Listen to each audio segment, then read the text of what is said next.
मी आज हिना हर्बल ही मेहंदी भिजत आहे। तर ही मेहंदी एकदम नॅचरल आहे। तसंच ही केसांना सॉफ्ट बनवते, शायनी बनवते आणि हेल्दी सुद्धा करते।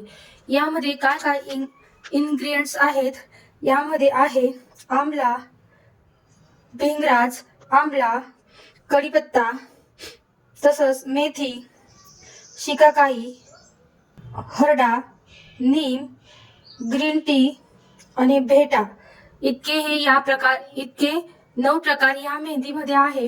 आणि ही मेहंदी बराच वेळ कलर केसांमध्ये राहतो आणि बऱ्यापैकी चांगला कलर येतो। ती आपल्याला 2-3 तास भिजून ठेवायची आहे आणि मग आपल्या केसांना लावायची आहे। यामुळे केस आपले हेल्दी होतात, तसंच केसांमध्ये शाईन येते आणि केस तुटणं गळणं थांबतं। बऱ्याच प्रकारे केसांवर आपला चांगला परिणाम होतो। तर आता आपण ही मेहंदी भिजून घेणार आहोत। कट करून घेऊया। हे बघा, यामध्ये मेहंदी आहे। एक पाकिट केसांसाठी पूर्ण होतं। यामध्ये आपण काही नाही टाकलं तरी चालणार आहे। थोडंसं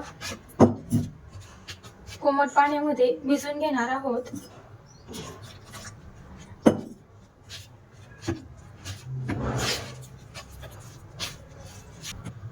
भिजताना तुम्ही यामध्ये चहाचं पाणी किंवा लिंबू टाकू शकतात, पण मी काहीच टाकलेलं नाही। यामध्ये सर्व टाकलेलं आहे। जर तुमची टाकायची इच्छा असेल तर नक्की तुम्ही टाकू शकता।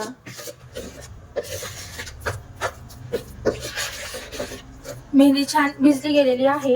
आता आपण ही मेहंदी 2 ते 3 तास भिजू देणार आहोत। मग आपण केसांना लावणार आहोत।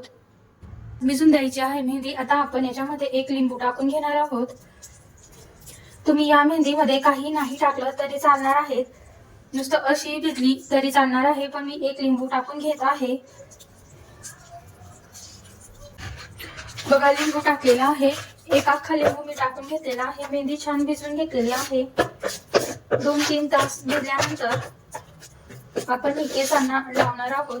बघा, तयार झाली आहे मेहंदी।